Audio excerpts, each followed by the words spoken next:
Bonjour et bienvenue sur la chaîne de Certaines Elles. Aujourd'hui, on se retrouve pour une nouvelle vidéo sur cette série de vlogs sur la réécriture de Sangria, le continent oublié. Avant toute chose, si vous êtes complètement perdu, je vous invite à cliquer sur le petit i juste en haut où vous aurez la playlist sur les différentes vidéos que j'ai déjà fait sur le sujet. Et dans quelques instants, si vous recliquez sur le i tout en haut, vous aurez droit à la bande-annonce de Sangria, le continent oublié, la fanfiction, pour vous remettre un peu dans le bain si ça vous intéresse. Alors, comme la vidéo de la semaine dernière était quand même un petit peu de bazar, je pense que avant toute chose, c'est quand même bien de résumer très rapidement qu'est-ce que c'est que Sangria. Donc Sangria, le continent oublié, avant tout c'est une fanfiction que j'ai écrite qui se basait sur les EXO, que vous pouvez voir à l'écran juste ici, les chanteurs de K-pop de musique coréenne qui ont débuté en 2012 et qui avaient un concept de loup-garou avec des pouvoirs, un truc assez excitant qui m'avait donné envie d'écrire une histoire. Donc dans cette histoire Sangria, le continent oublié, j'avais ces personnages qui existent déjà et des personnages français que j'avais créés, un continent, donc Sangria, qui est un continent magique, inconnu, avec plein de choses,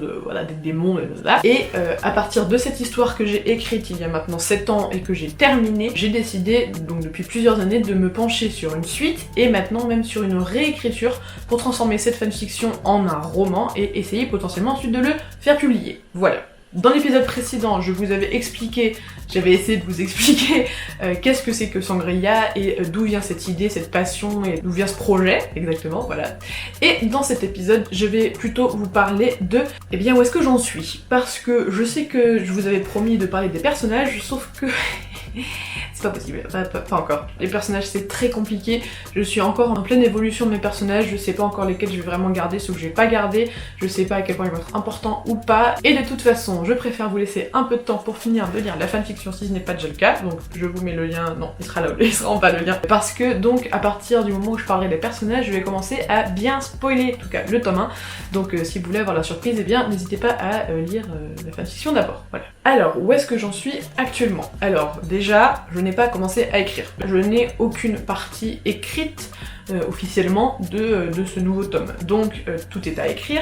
Par contre, j'ai beaucoup d'idées. Et j'ai autant des bouts écrits qui seront dans des chapitres à des endroits différents, ça, que des idées qui sont vraiment juste tiens, il va falloir que je fasse ça un moment, que même des idées qui sont en mode des choses qui n'apparaîtront même pas, mais qui sont quand même importantes. En fait, ce que j'ai surtout commencé à faire actuellement, c'est essayer de cataloguer tout ce qu'il faut que je sache pour écrire mon aventure. Parce que lorsque j'écris la fanfiction, j'allais au fur et à mesure, donc du coup je crée des règles au fur et à mesure, je crée des lois au fur et à mesure, je crée des pouvoirs, enfin vous savez comment ça arrive ces choses-là. Et s'il y a une chose que j'aime pas du tout, c'est lorsque quelque chose apparaît au début d'une partie ou d'un tome, et oh, comme par magie, à la fin de la partie ou du tome, on en a besoin. Ça, c'est quelque chose que j'ai fait dans la fanfiction, puisque forcément, je ne savais pas où j'allais. Mais aujourd'hui que je connais déjà l'histoire et que je sais les divers tomes où je veux aller, eh bien, j'ai cette opportunité de créer dès le début quelque chose qui sera en fait un peu une bombe pour la suite. Voilà, ça, c'est assez excitant.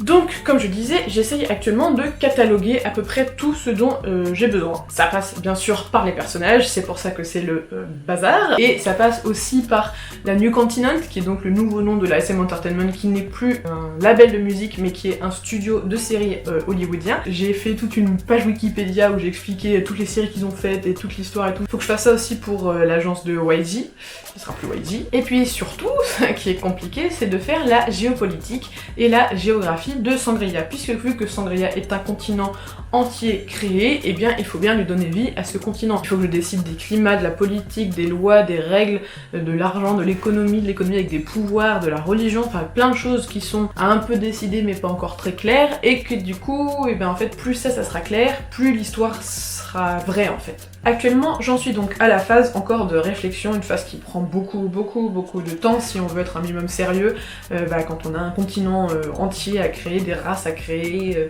des pays, quand on se casse la tête comme moi, disons-le comme ça plutôt. Pour faire ceci, il y a avant tout beaucoup de dossiers sur mon ordinateur, alors je peux pas vraiment vous les montrer parce que c'est, en fait, on voit rien. Mais en plus de ça, ce qui m'accompagne quotidiennement, hein, c'est ceci.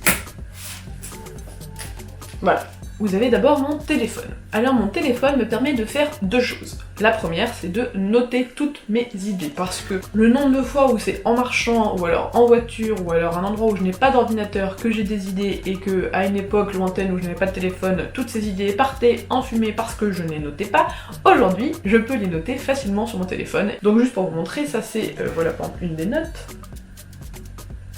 C'est une très courte et pour vous dire j'en ai 5 comme ça qui sont dans des grosses notes, c'est-à-dire qu'il y en a qui étaient tellement remplis que j'ai dû faire des nouvelles notes, voilà, donc ça déjà c'est pas mal. En plus de ça, depuis peu je me suis mis à faire des mémos vocaux parce qu'en fait je me suis rendu compte que parfois j'ai une idée vraiment genre très large avec plein de détails, plein de trucs et tout, et que c'est un peu trop compliqué d'écrire sur le téléphone ou à la main, et c'est même vraiment plus pratique juste de le sortir d'un coup à l'oral. C'est ce que je fais pas mal maintenant quand je suis au lit, que j'ai des idées. Si j'ai une idée, je l'écris là-dedans, qui est mon petit cahier du sommeil où je mets plusieurs idées que j'ai, des petites idées. Mais si c'est une grosse idée qui prend plus de temps et que j'ai la flemme ou que je suis juste trop fatiguée, je fais un petit mémo vocal sur mon téléphone. Et en plus de cela, j'ai ceci, donc, qui est mon cahier spécial Sangria. En plus il est trop beau, je pense que vous pouvez avoir le temps de l'admirer. Et donc ça, c'est le carnet, voilà, où j'écris en fait tout ce qui concerne Sangria. Vous avez des textes, vous avez des idées, vous avez des personnages, vous avez plein de choses, voilà, qui sont très utiles. C'est pas du tout le même feeling que d'écrire sur le téléphone ou sur l'ordinateur, donc parfois ça va mieux avec mon imagination d'écrire sur papier. La prochaine étape, qui est celle qui me manque encore pour pouvoir vraiment commencer à être tranquille, c'est de faire donc un espèce de dossier où j'aurai vraiment tout à portée de main.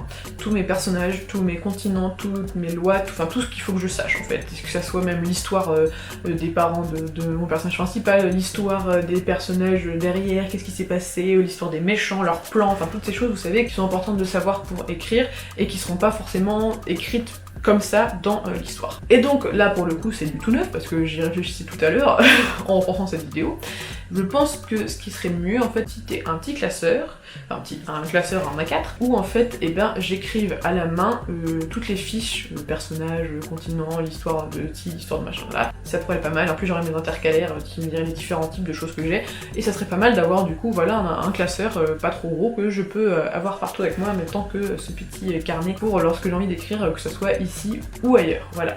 Alors j'espère que cette fois c'est un petit peu moins le bazar. J'essaie de cadrer un peu plus mais bon, vous me direz si c'est plus clair. Pour le coup c'est vraiment un peu les coulisses quoi, qu'est-ce qu'on utilise, comment et qu'est-ce que moi je préfère faire, tout ça, enfin bon voilà, c'est aussi ça que j'ai envie de vous partager, donc j'espère que ça vous plaît. On se retrouve, alors je vous promets pas que ce sera dans 2 semaines puisque j'ai pas envie de me coincer, donc quand j'aurai une autre chose à vous montrer. En tout cas, on se retrouve un dimanche bientôt. Et sinon, on se retrouve vendredi de la semaine prochaine à midi pour une nouvelle vidéo sur la Chine cette fois. Donc je vous souhaite une très bonne journée, une très bonne soirée. Et puis surtout, prenez bien soin de vous. Bye bye!